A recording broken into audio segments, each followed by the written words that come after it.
pernah dites atau dicoba untuk membuktikan kejujuran karyawan ini, tak taunya karyawannya tidak jujur.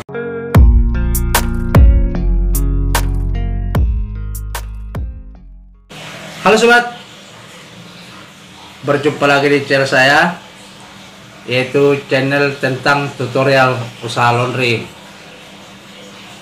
Bagaimana kabar para sobat? Mudah-mudahan usahanya makin cepat berkembang dan semoga lancar-lancar saja. Jadi topik kita kali ini sobat, yaitu membahas tentang sebuah kejujuran, yaitu kejujuran karyawan di usaha laundry.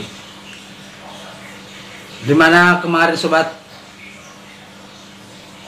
ada seorang pemilik usaha laundry bertanya, kenapa sih jika ada sesuatu di pakaian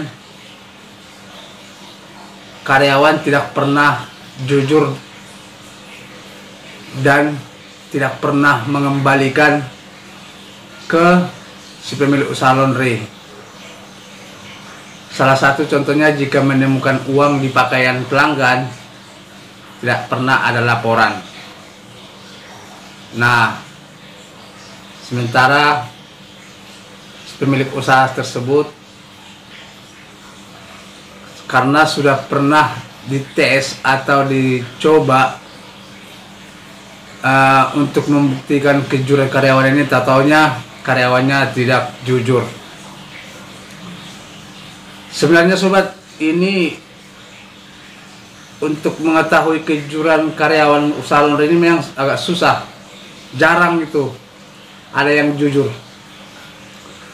Saya bukan mengatakan semua karyawan usaha laundry itu tidak jujur, tapi jarang ada yang jujur. Nah, tetapi banyak juga yang bilang dibikin CCTV. Kalau seandainya pun dibikin CCTV, sama saja, ya kan? Tapi ini tergantung di lokasi masing-masing juga. Kalau menurut saya ya, kita menggunakan CCTV di usaha laundry itu hanya untuk mengontrol hanya di sekitarnya saja. Kalau seandainya istilahnya usaha laundry ini antar jemput,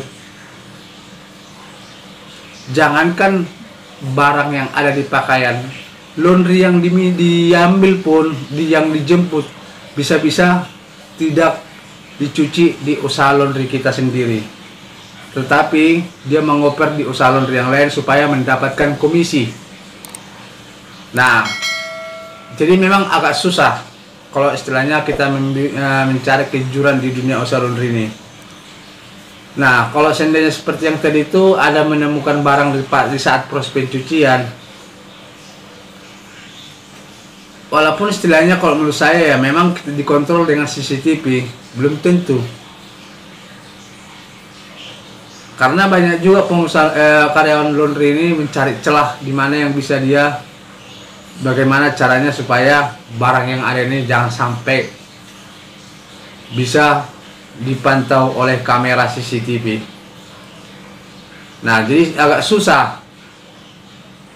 Nah, terkecuali si pemilik usaha laundry tersebut standby atau selalu mengontrol. Nah, kemungkinan itu bisa jadi ketahuan yang barang apa yang ketemu di pakaian, dan di situ langsung bisa kita lihat, yaitu salah satu istilahnya contoh kita sebagai pemilik usaha laundry, di situ langsung bisa kita lihat dan langsung kita meminta dari si karyawan tersebut. Nah, tetapi ada juga yang bilang usaha laundry ini hanya sampingan saya dan tidak bisa selalu mengontrol. Nah, hal yang seperti ini yang sangat susah dan sulit untuk kita jaga, yaitu tidak dikontrol. Jadi kita tidak tahu apapun yang terjadi, walaupun katanya seperti yang saya katakan itu dia ada CCTV, CCTV itu tidak bisa untuk mengontrol sepenuhnya. Pasti ada celah. Nah, lain hal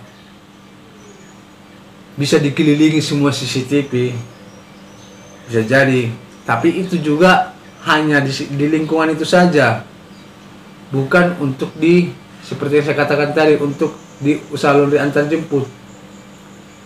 Karena karyawan usaha laundry banyak juga mencari pelanggan, bukan untuk si pemilik usaha laundry, banyak itu, tetapi untuk dia sendiri.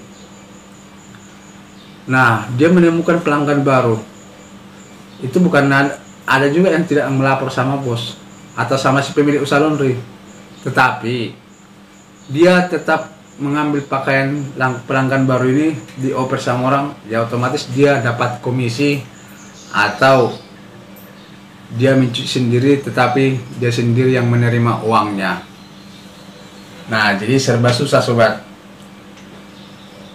Makanya saran saya, apalagi pengusaha laundry pemula, alangkah baiknya kita harus mengerjakan sendiri.